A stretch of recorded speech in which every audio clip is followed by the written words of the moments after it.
Dice Mantegazza, el cambio de clima cura muchos males, así como la emigración cura y purga muchas naciones. Pobre de aquel país que no tenga una tierra lejana y casi suya, a donde puedan trasplantarse los apasionados y los impacientes, en la que puedan vagar los cometas de la sociedad civilizada y curarse los enfermos de la sangre y del cerebro.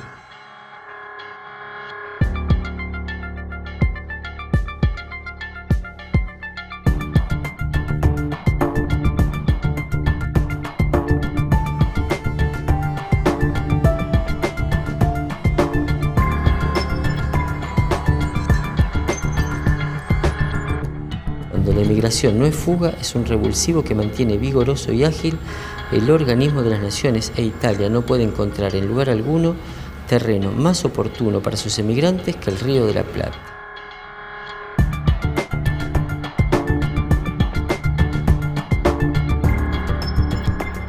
En América la moral política es más amplia, fácilmente concede que se cambie de camino, arrepentirse y apostatar. ¿Será tal vez porque esa joven sociedad tiene una superstición menos o porque nadie se atreve a lanzar una piedra contra la adúltera? El sentimiento es el primer resorte de la acción política en estos países, como sucede en toda sociedad reciente.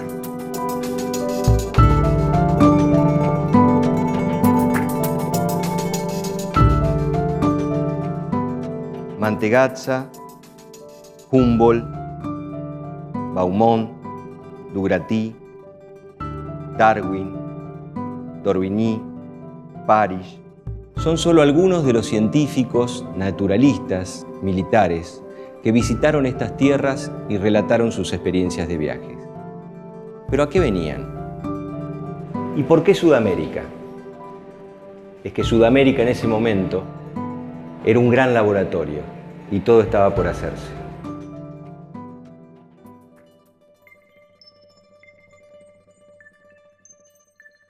En la investigación que hemos denominado Discursos de Viajeros Europeos y Cultura Escrita en la Argentina, trabajamos el periodo del primer centenario de nuestra nación, 1810-1910, y básicamente nos hemos propuesto reconstruir la presencia y la intervención cultural que han tenido distintos viajeros europeos que transitaron por estas geografías durante ese siglo, tratando de no solo mapear esa presencia, sino ver cuáles fueron sus intervenciones intelectuales, históricas, concretas en ese periodo.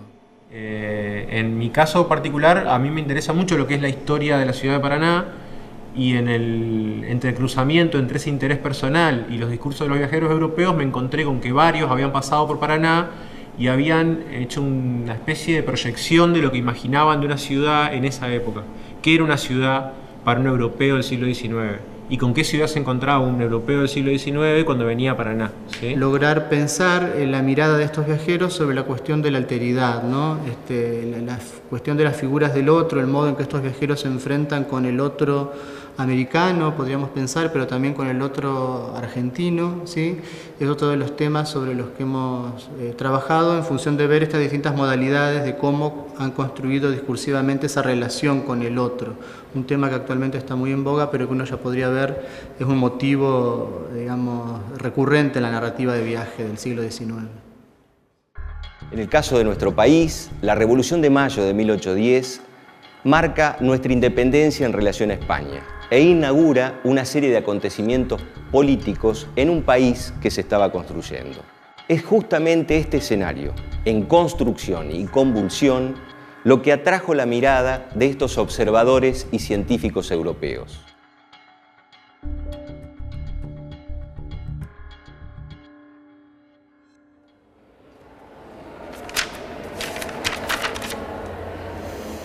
Los discursos producidos por los viajeros europeos en nuestro territorio son puntos nodales en la historia tanto de la producción, circulación y reconocimiento del discurso científico como de la construcción de la imagen espacial del territorio nacional y de los propios sujetos que la habitaban.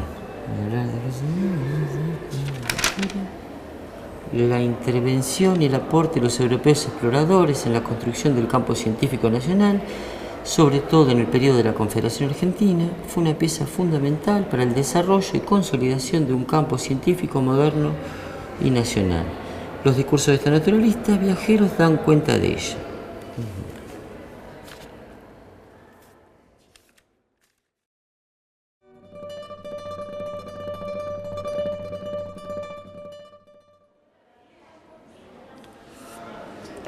John Beaumont, inglés, hombre de negocios, viaja por toda Argentina, incluso la costa del Uruguay.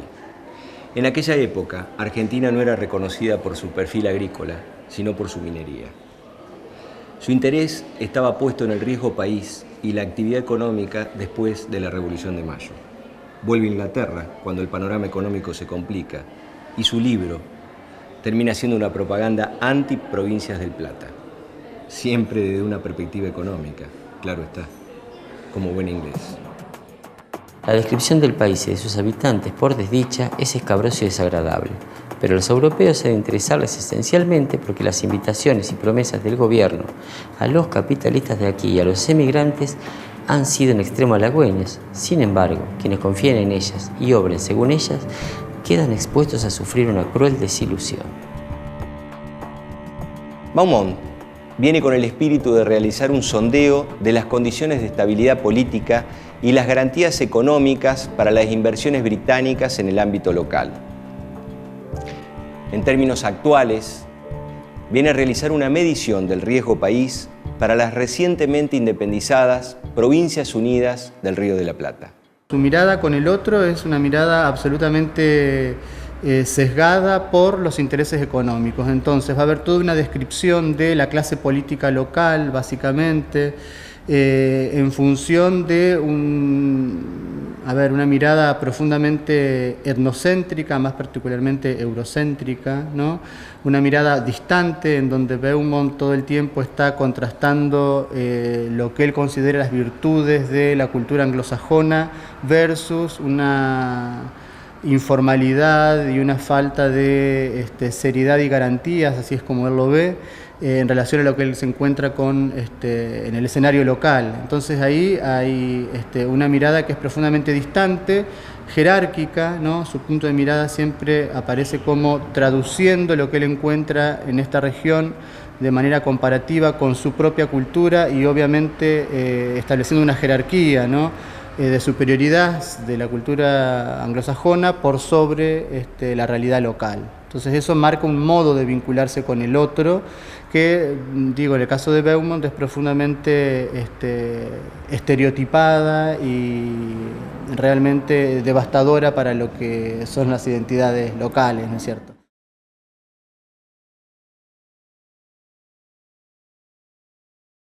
Dice Beaumont, pero hay en ellos una negligencia, una falta de puntualidad y una lentitud que no se avienen con el carácter y las costumbres de un hombre de negocio inglés.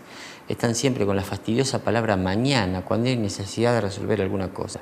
Esta palabra es propiamente el anverso de la saludable máxima inglesa: no dejes para mañana lo que puedas hacer hoy.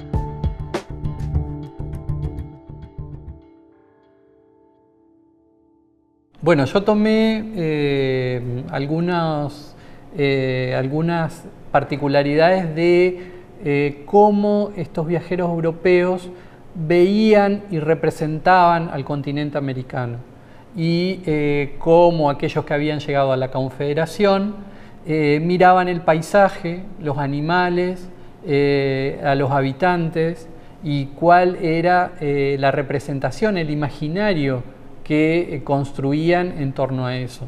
Hay toda una tradición que podríamos remontarnos a Cristóbal Colón con su diario de viaje, donde Colón anotaba sus impresiones respecto a los indígenas, respecto a la alimentación, respecto a las riquezas naturales con las que se encontraba. Bueno, estos viajeros reponen en parte esta construcción, este detalle, esta descripción que está presente en la mayoría de los diarios de viaje, pero a partir de una mirada propia donde hay elementos que tienen que ver con el desarrollo ya capitalista y donde hay cuestiones que tienen que ver también con distintas corrientes filosóficas, teóricas, europeas.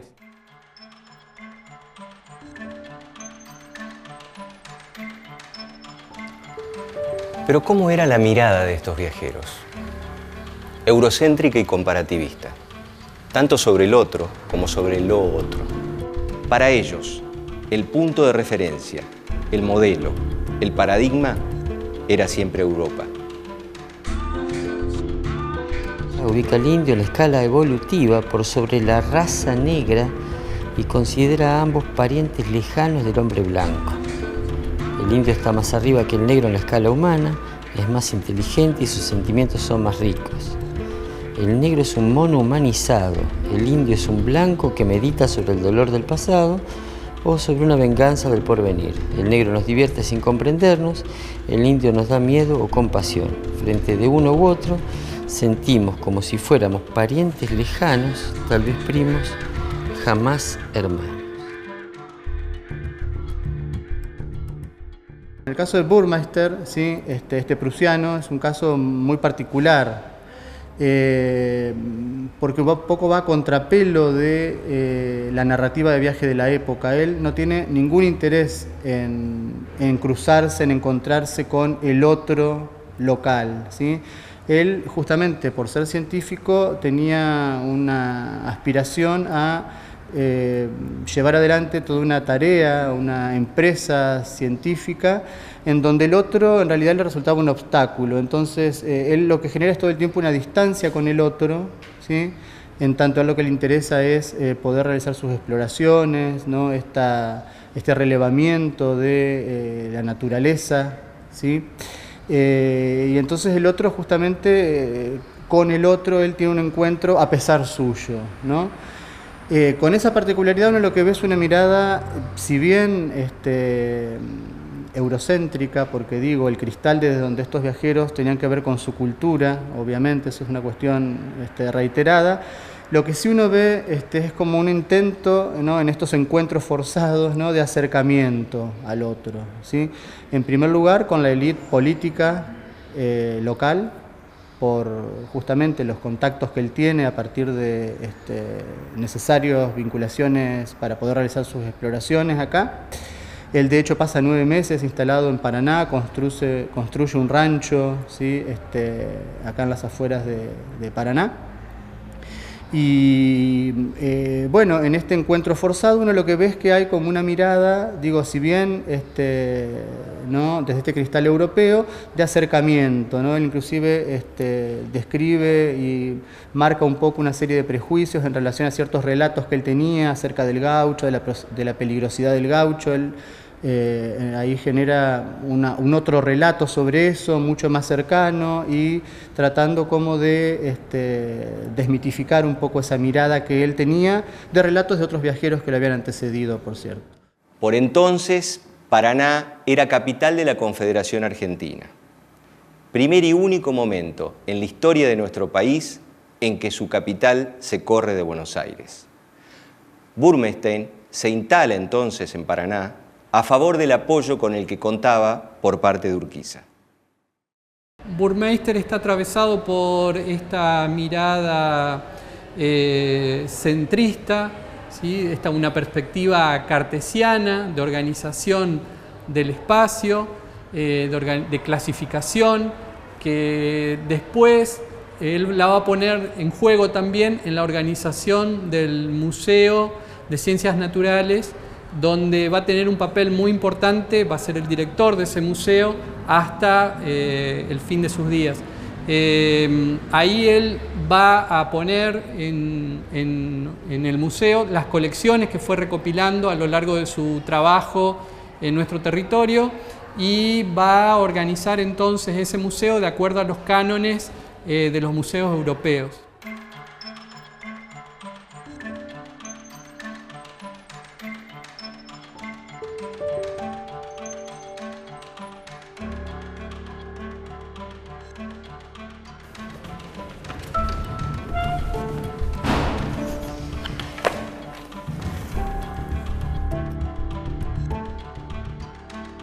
Dice Mantegazza, Entre Ríos estaba poblado en tiempos de la conquista por una raza robusta y valerosa que se extendía hasta los países vecinos y que, comenzando por devorar a Solís, el descubridor del río argentino, causó muchos años serias inquietudes a los españoles. Los charrúas eran feroces, indómitos y crueles, y todos los historiadores les han llamado los espartanos de América. Indomables al yugo de la civilización, fueron destruidos poco a poco y desaparecieron de la faz de la tierra, pero dejando siempre su gota de sangre en la generación actual.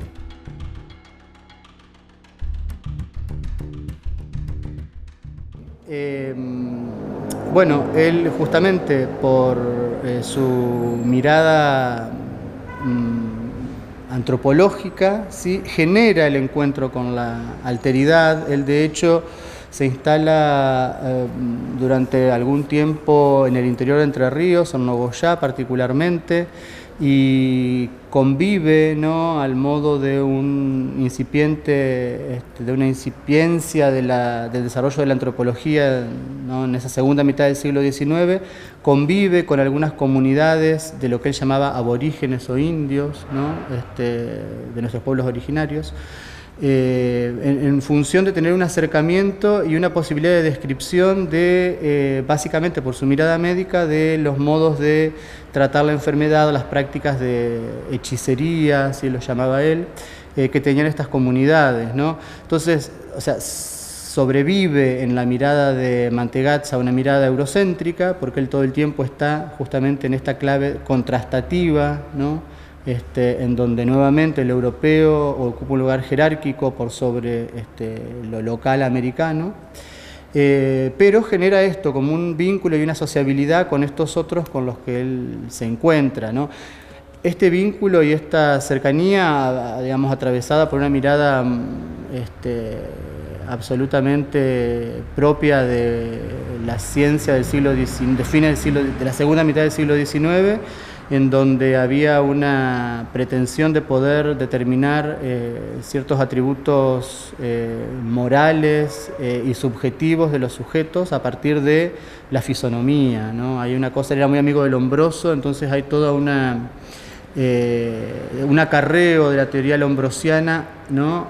Esta posibilidad de pensar que los rasgos y los atributos físicos pueden dar cuenta de los valores morales de los hombres, ¿no? Entonces, digo, si bien en Mantegazza hay un intento de acercamiento, ese acercamiento se da de esa manera. La figura de los aborígenes se desdobla en dos categorías: indios civilizados e indios salvajes. La pertenencia a la civilización o a la barbarie derivaba de la sumisión o no a los conquistadores o a los gobernantes locales. Esta idea va a ser la que va a guiar a estos viajeros también en sus distintas representaciones sobre los propios habitantes, ¿no? O sea, se entendían que estos habitantes, a su vez, tampoco tenían un desarrollo cultural importante, sino lo que hacían, sino que estaban como vacíos, ¿sí? Digamos, lo que había que hacer era siempre llenar a estos habitantes, a estos espacios, a estos lugares, de denominaciones, de clasificaciones, sin importar las que de alguna manera estaban constituidas culturalmente. Entonces lo que se busca es como volver a un origen, ordenar ese origen y que entonces la mirada del viajero sea la que posibilita esta nueva organización del espacio, del territorio, del paisaje, de los habitantes. Para estos científicos debía establecerse un orden en este espacio, el americano, hasta ese momento vacío de todo sistema. Europa quería concentrar la producción del conocimiento científico y esto habilita el pensar en estos viajeros como parte de esa estrategia de apropiación del capital simbólico que significa el saber. un capital simbólico que era justamente el conocimiento, ya que todo este relevamiento geográfico, humano, zoológico, botánico, se traducía en rédito para las sociedades de ciencias europeas. Simultáneamente, la aplicación en el espacio local de los conceptos racionalistas y positivistas de clara raigambre europea se constituían virtualmente en una colonización del saber.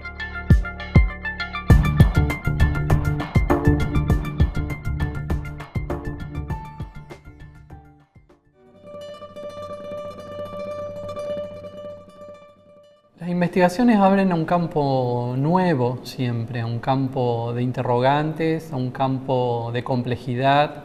Creo que particularmente en las ciencias sociales hay que desandar la naturalización de las cosas.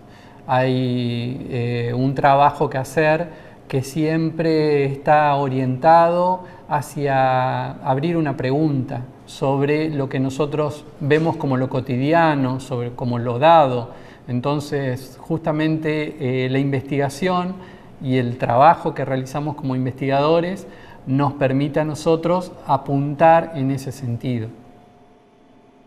Bueno, estas investigaciones sirven en un primer lugar para revisar la historia cultural, revisar los imaginarios sociales construidos y muchas veces naturalizados, ¿sí?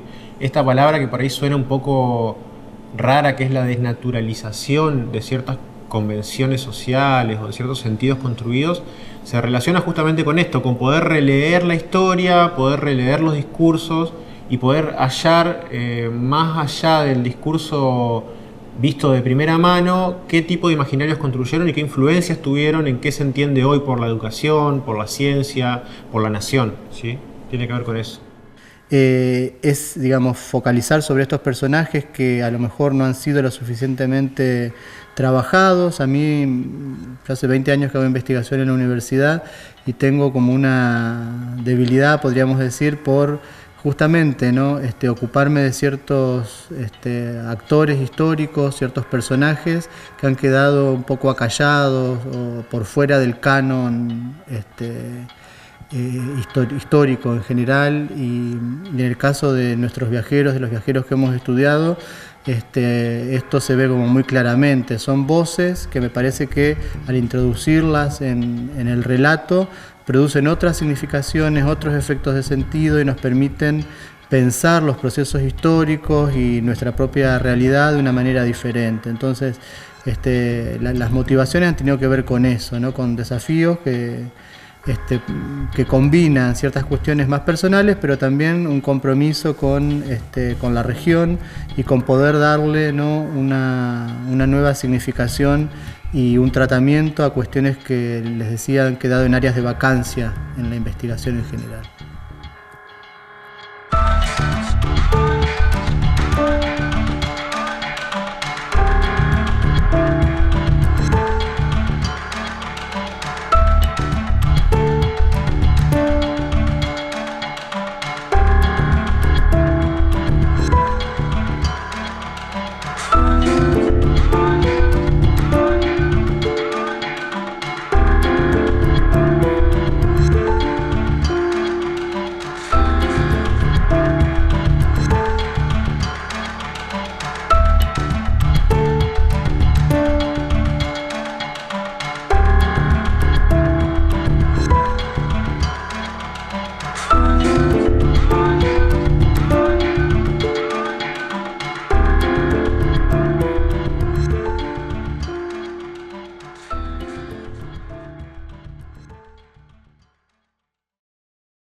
Prometo salir de esta aunque cueste y la reme. Lo prometo por mí y por todos ustedes, porque del barrio salí y eso estoy orgullosa de saber que puedo. Aunque estén feas las cosas, le prometo que saldré de esta, aunque sea con mi voz en forma de protesta. Pedimos al gobierno pero nos cierran las puertas, porque miramos para el cielo pero nadie nos contesta. Lo haré por mí, por mi barrio, por mi team, por mis ideales y por de donde salí. Me enseñaron a no confiar, que solo me tengo a mí. El barrio nos enseña que siempre hay que seguir. Los pibes en la calle tapándose con cartones. Las chicas no saben de sexo pero tienen relaciones. Los pibes que comienza el camino en las adicciones, y las madres llorando que aumenten todas las pensiones. Siendo joven veo que no tenemos futuro, que la salida no está si nuestro esfuerzo no es duro, que la mirada del que toma solo está en el vino puro, y que no hay mañana sin un pasado oscuro. Sé que duele, cuesta, duerme la siesta la esperanza. Pibas que tienen 15 con gurises y su panza. Mi vecino que agita el paso y aspira hacia el trance y la pobreza que nos atraviesa y pasa. Prometo salir de esta aunque cueste y la reme. Lo prometo por mí y por todos ustedes, porque del barrio salí y eso estoy orgullosa de saber que puedo. Aunque estén feas las cosas, porque la vida es dura y más si no tenés trabajo. Te presentan laburo pero como sos de abajo te prejuzgan y te ignoran a pesar de lo sabido, porque no es el que lee sino el que aporta lo vivido. A mí me gusta el rap y siento que es mi pasión, pero la familia no apoya. Dice que solo es diversión porque somos marginados al margen de la acción, con el peso de la ayuda ignorando la convicción. El barrio es mi Olimpo y mi cuna de oro, el cuchillo de doble filo que también viene con plomo, el refugio, un hogar comedor comunitario, pero el frío en la mesa cuando siempre somos varios. Prometo salir de esta aunque cueste y la reme. Lo prometo por mí y por todos ustedes, porque del barrio salí y eso estoy orgullosa de saber que puedo. Aunque estén feas las cosas, prometo salir de esta aunque cueste y la reme. Lo prometo por mí y por todos ustedes, porque del barrio salí y eso estoy orgullosa de saber que puedo. Aunque estén feas las cosas, de saber que puedo. Aunque estén feas las cosas, yeah.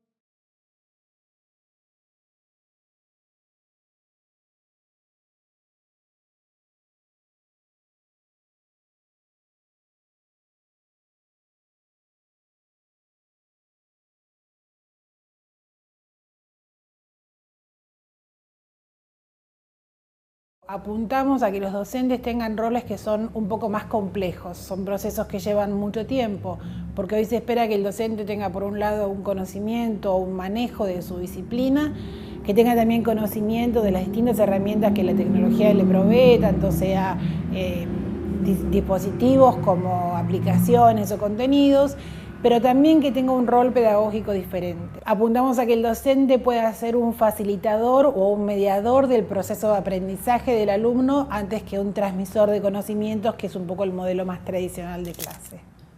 Los portales aportan a este rol, por un lado ofreciendo contenidos que respondan a esta política pedagógica, donde sean secuencias de aprendizaje que apunten a un aprendizaje experiencial, donde el alumno tenga una parte activa, y por otro lado ofreciéndole al docente herramientas de capacitación y también espacios abiertos de discusión en los que puedan compartir sus prácticas y también, ¿por qué no?, sus dudas o sus temores. Por eso hoy los portales cada vez más van a un formato de redes sociales antes que de repositorios de contenidos. Bueno, me parece que hay un desafío ahí interesante en los países, que es justamente la formación inicial docente.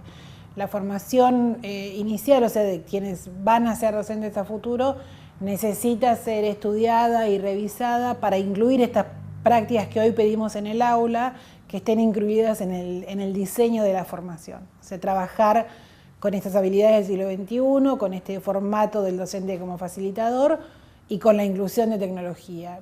Me animaría a decir que en la mayoría de los casos el cambio ha llegado hasta el uso instrumental, o sea, incluir las tecnologías o el manejo de tecnologías. Falta trabajar más sobre este formato pedagógico más innovador. RELPE se creó en el 2004 con la idea de que todos los países tuvieran su portal educativo. A lo largo de estos 11 años ha ido cambiando, ha ido evolucionando. Hoy ya somos 23 miembros que todos tienen portal educativo. Trabajamos en que puedan compartir estos recursos educativos a través de plataformas comunes y criterios de taxonomía compartidos. Después también trabajamos en proyectos regionales como la creación de contenidos de educación inicial o políticas de seguridad en Internet. Y finalmente en la idea de integración o de articulación de políticas digitales. La mayoría de los países están hoy haciendo proyectos de lo que se llaman 1 a 1, de una computadora por alumno, y buscamos que podamos entre todos aprender y mejorar en este camino que es nuevo para todos. Argentina es un caso interesante, primero por la dimensión, es el proyecto que más computadoras ha entregado en el mundo. Segundo, porque tomó la decisión de empezar por las escuelas secundarias, cuando la mayoría de los países empiezan por la educación primaria. Esto tiene que ver con otras iniciativas relacionadas a apoyar y a mejorar la escuela secundaria. En los últimos años se han visto grandes mejoras en lo que hace a comunicación y participación de los alumnos, y el siguiente desafío es llevar esto a una profundización de las prácticas innovadoras en la clase y a una mejora de los aprendizajes, sobre todo de lo que se denomina habilidades del siglo XXI.